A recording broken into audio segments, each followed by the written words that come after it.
Good evening. This is All India Radio. I am Valsa Williams and with me is Nipunika Shahid with the evening news.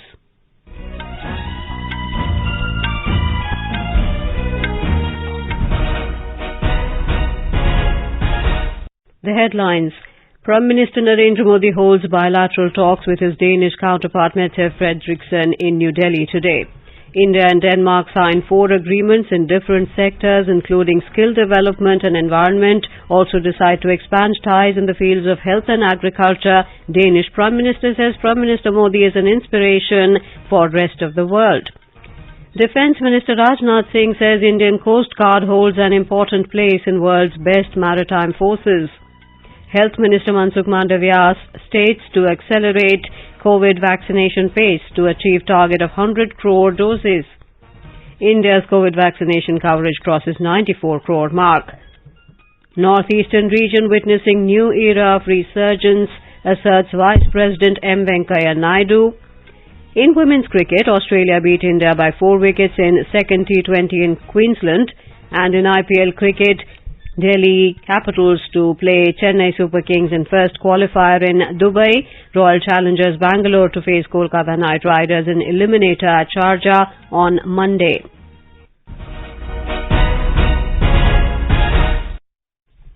As the nationwide free COVID-19 vaccination campaign at government facilities for those above 18 years is underway, we advise our young listeners to get vaccinated and also help others get vaccinated. We also advise our listeners not to lower their guard as COVID-19 remains a threat to our health. Please stay at home unless it is essential to go out and continue to follow these 3 simple steps. Wear a face mask, maintain 2 gaz ki duri for social distancing, focus on hand and face hygiene. For any COVID-related information and guidance, contact national helpline numbers 011-2397-8046 and 1075. And now the news in detail. India and Denmark today inked 4 agreements and decided to expand cooperation following bilateral talks between Prime Minister Narendra Modi and his Danish counterpart Mette Frederiksen in New Delhi. The agreement was signed in the field of skill development and entrepreneurship, traditional knowledge digital library, establishing a center of excellence towards natural refrigerants for tropical climates with potential applications, and on mapping of groundwater resources and aquifers. The 2 countries also decided to expand ties in the fields of health and agriculture. In his statement after the talks, Prime Minister Modi said India and Denmark have continued their cooperation even during the pandemic. He said in their virtual summit a year ago, both the countries had taken the historic decision of Green Strategic Partnership. Green strategic partnership ये हम दोनों देशों की दूरगामी सोच और पर्यावरण के प्रति सम्मान का प्रतीक है. ये पार्टनरशिप एक उदाहरण है कि किस प्रकार सामूहिक प्रयास के द्वारा टेक्नोलॉजी के माध्यम से पर्यावरण को संरक्षित रख सकते हुए ग्रीन ग्रोथ के लिए काम किया जा सकता है. The Prime Minister said both the countries have started a new partnership in the health sector. He said they have also decided to cooperate on agro-tech to increase agricultural productivity and improve farmers' income. Bharat में agriculture productivity और किसानों की आय बढ़ाने के लिए कृषि संबंधित technology में भी हमने सहयोग करने का निर्णय लिया है. इसके अंतर्गत food safety, cold chain, food processing, fertilisers, fisheries, aquaculture आदि अनेक क्षेत्रों की टेक्नोलॉजीज पर काम किया जाएगा. हम smart water resource management, waste to waste और एफिशिएंट सप्लाई चेन जैसे क्षेत्रों में भी सहयोग करेंगे. The Prime Minister said it is a new dimension of India-Denmark partnership. He said during the meeting both sides not only reviewed the progress made under this partnership, but also reiterated the commitment to increasing cooperation on climate change in the near future. Visiting Prime Minister Mette Frederiksen said India and Denmark are 2 democratic nations and both believe in an international system based on rules. Ms. Frederiksen said both the countries have agreed to work together in the field of health and agriculture. Our cooperation between India and Denmark is a great example on how green growth and green transition can go hand in hand. Today, we agreed to work even closer together on areas as health and agriculture. Ms. Fredrickson said Mr. Modi is an inspiration for the rest of the world as he has set some very ambitious targets when it comes to clean water for over 1 million households and for renewable energy.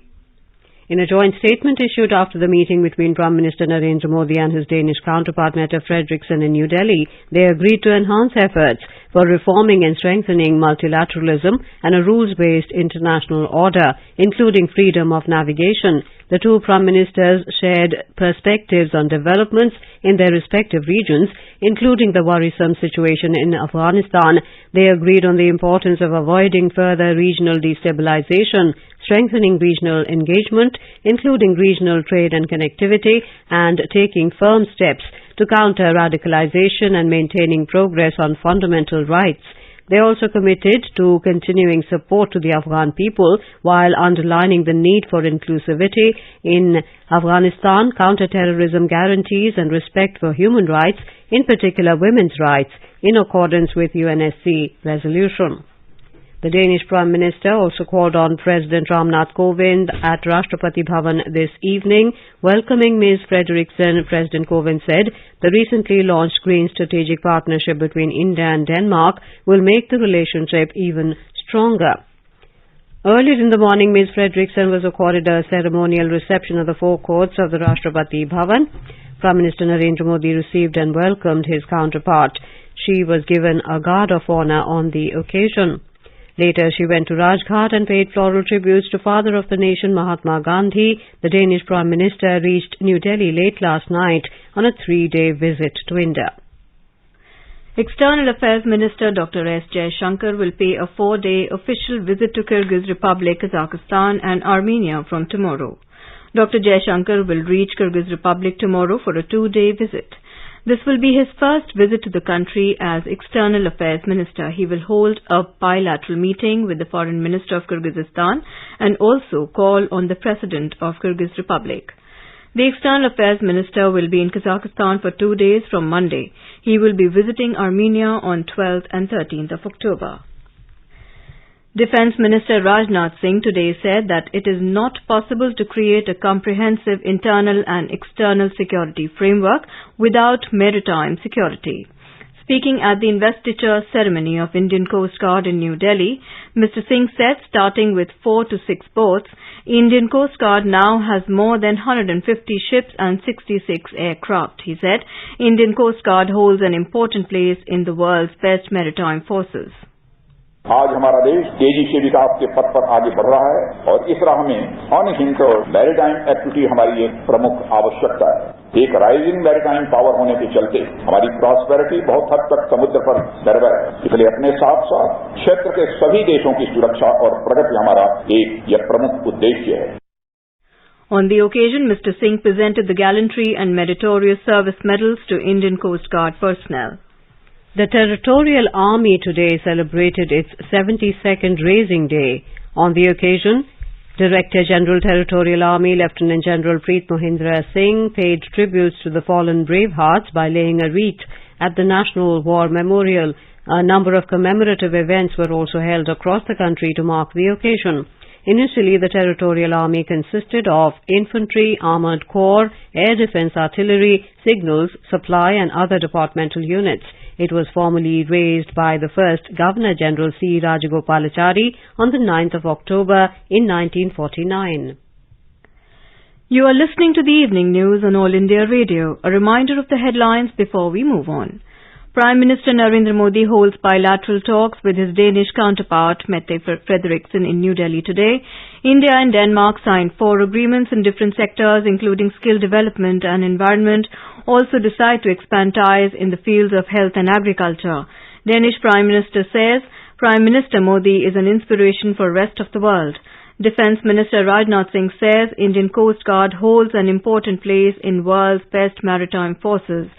Health Minister Mansukh Mandavia asked states to accelerate COVID vaccination pace to achieve target of 100 crore doses. India's COVID vaccination coverage crosses 94 crore mark. Northeastern region witnessing new era of resurgence, asserts Vice President M. Venkaiah Naidu. In women's cricket, Australia beat India by 4 wickets in second T20 in Queensland, and in IPL cricket, Delhi Capitals to play Chennai Super Kings in first qualifier in Dubai tomorrow. Royal Challengers Bangalore to face Kolkata Knight Riders in eliminators at Sharjah on Monday. For quick news updates round the clock, follow us on our Twitter handle @AIR News Alerts.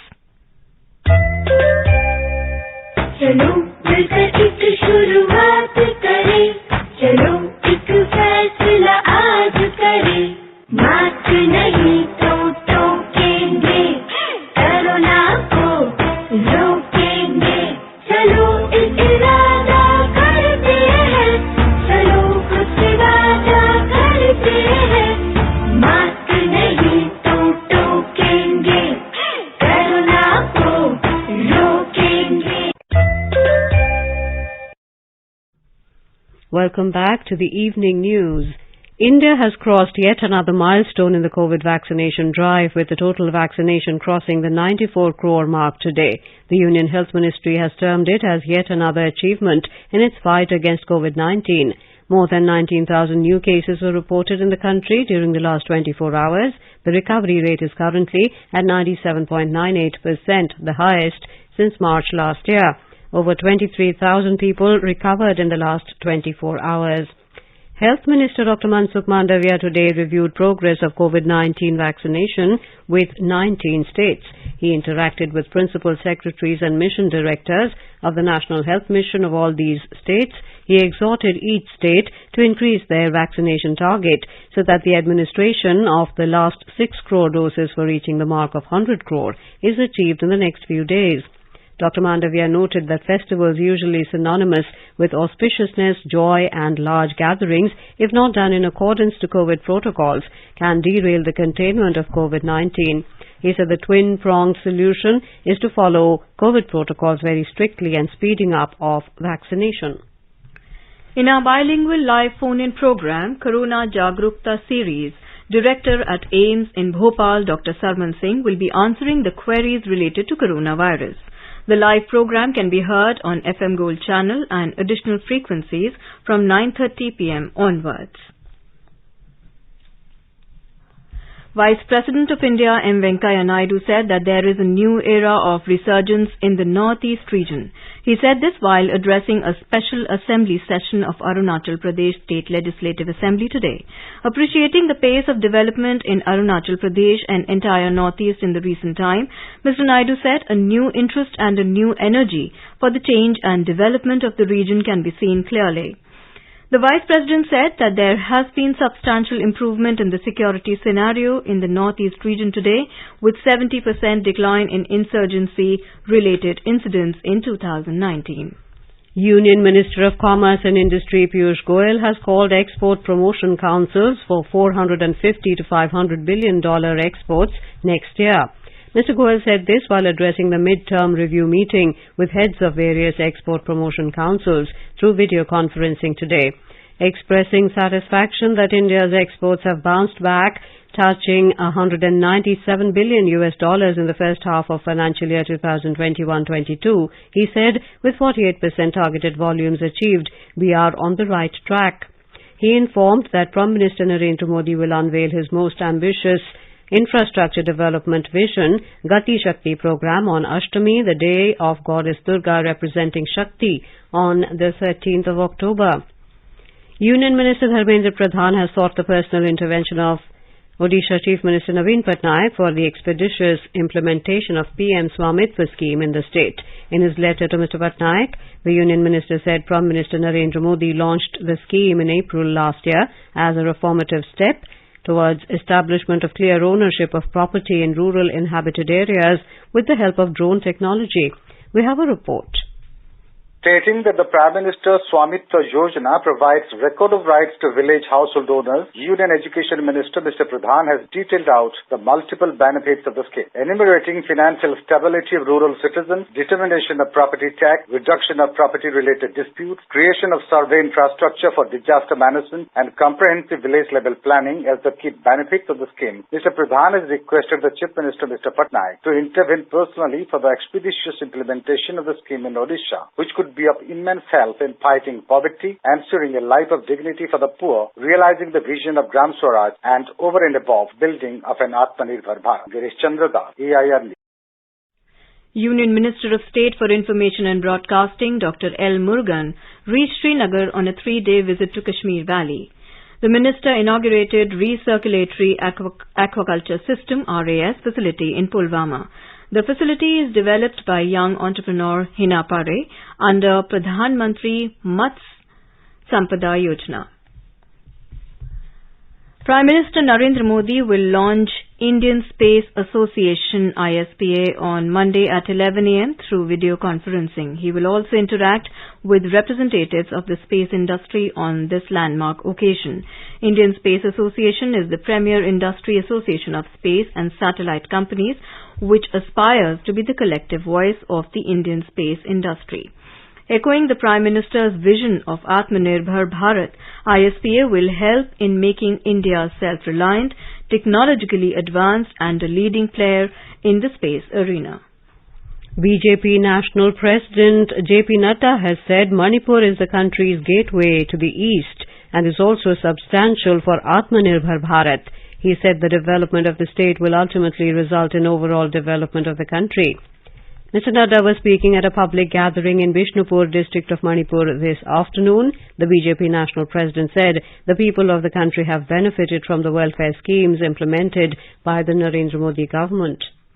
जब ये lockdown लगा तो न postman, न post office, न money order, न कुछ। प्रधानमंत्री जी ने 10 लाख अकाउंट पर बहनों को सीधे 500 रुपए मणिपुर में भी बहनों को पहुंचाया। ये बात हमको समझ, ये एम्पावरमेंट नहीं है तो और क्या है, ये ताकत नहीं है तो और क्या है, ये महिलाओं को सशक्तिकरण नहीं है तो और क्या है। एलपीजी गैस की अगर हम बात करें, 8 करोड़ अगर एलपीजी गैस का कनेक्शन दिया गया तो मणिपुर में ही 1,56,000 गैस का कनेक्शन पहुंचाया गया है। Tata Sons Group has won the bid for acquiring national carrier Air India for 18,000 crore rupees, beating a consortium led by Ajay Singh. It is a coincidence that it was the great man and philanthropist J.R.D. Tata who founded India's first commercial airlines, Tata Airlines, in 1932, which later became Air India in 1946, and the national carrier has eventually again come in the hands of Tata Sons Group. In a radio autobiography, J.R.D. had recalled his journey of commercial civil aviation in India. In India, when we started, there was no radio aids, no radio even. They had their own little radio, no navigational aid, they had bad weather, they had to pass through passes. And so they had a harrowing, it was a real, what shall we call it, a heroic kind of operation.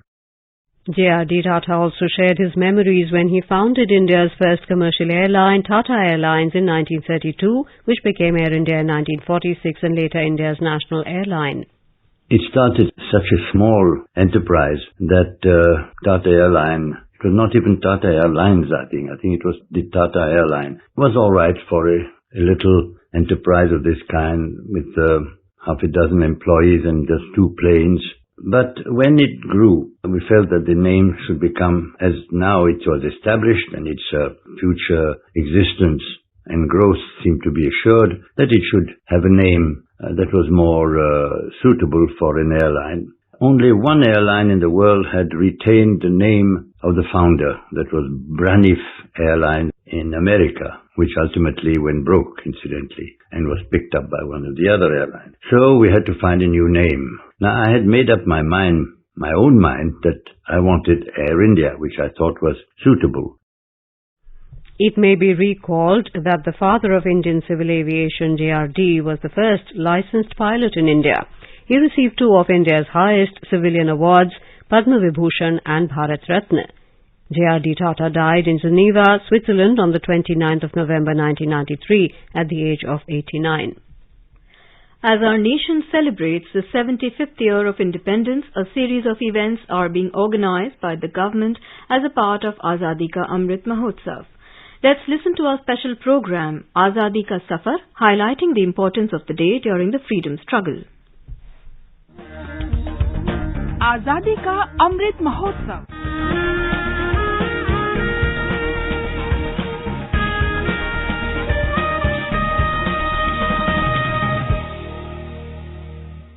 Azadi Ka Safar with AIR News. Birth of a Nation. India's glorious freedom struggle is one of the greatest struggles the modern world has ever witnessed. AIR News brings you a glimpse of the struggle every day. 9th October is the death anniversary of a legendary freedom fighter, Dr. Saifuddin Kichlu, hailed as the hero of the Jallianwala Bagh protests against the draconian Rowlatt Act of 1919. Dr. Kichlu was also a founding leader of the Naujawan Bharat Sabha, which rallied thousands of students and young Indians to the nationalist cause.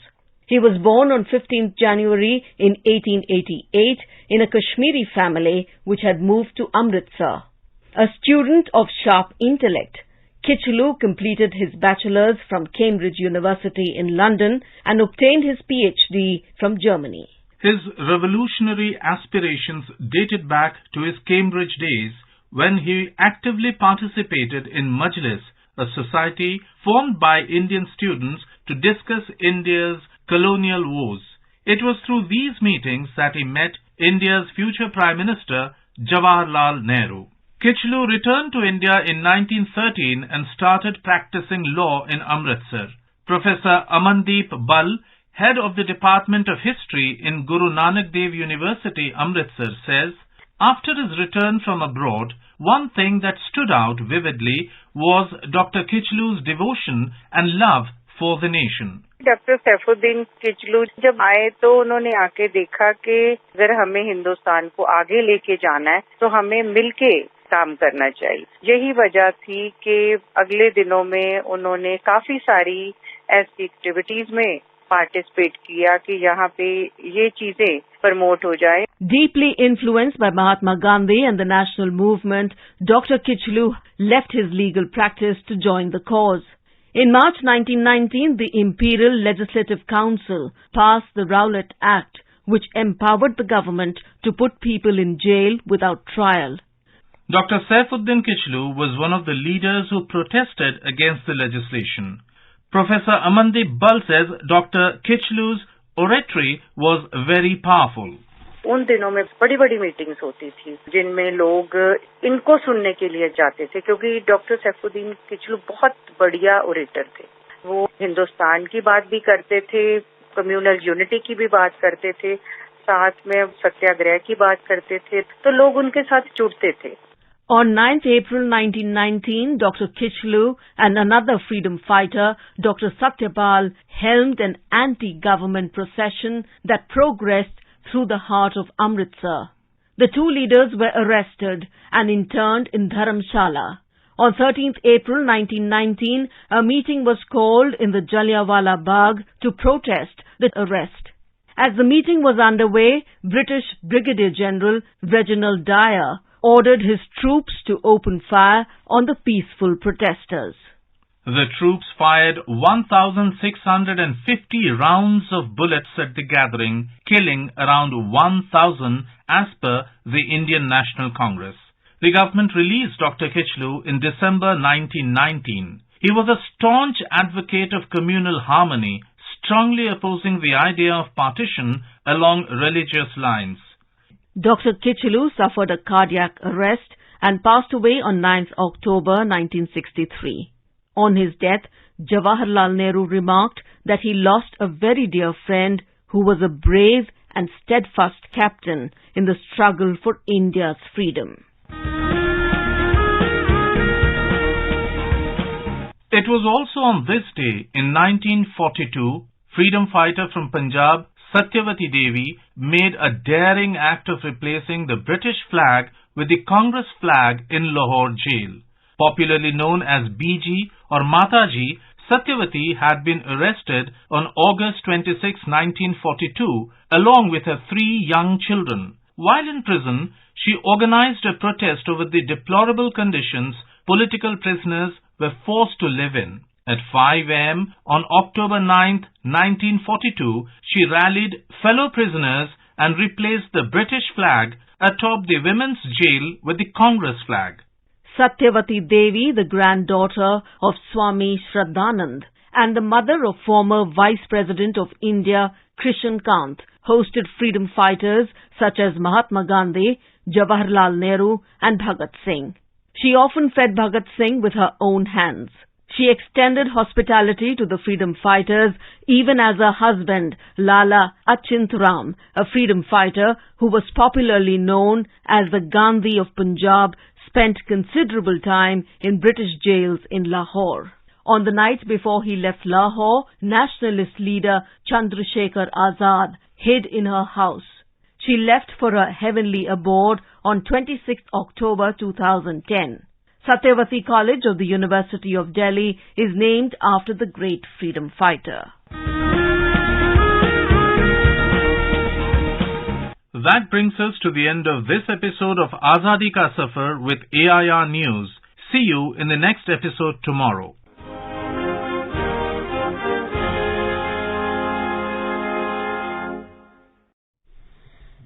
To commemorate the occasion of Azadi Ka Amrit Mahotsav as a Jan Utsav, All India Radio News brings its listeners a special quiz on India's freedom movement and its glorious history.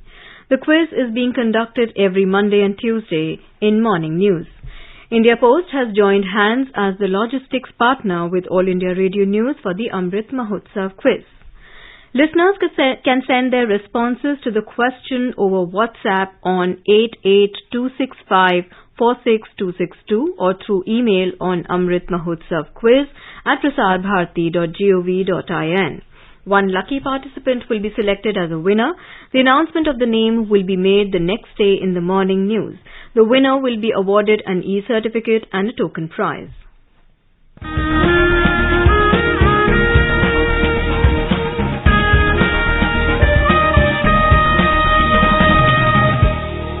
आजादी के आंदोलन के खजाने में ऐसे ढेरों शब्द जिन्होंने बदल दिए इतिहास, तारीख बदलने वाले लफ्जों पर आकाशवाणी समाचार ला रहा है विशेष कार्यक्रम धरोहर हर सोमवार।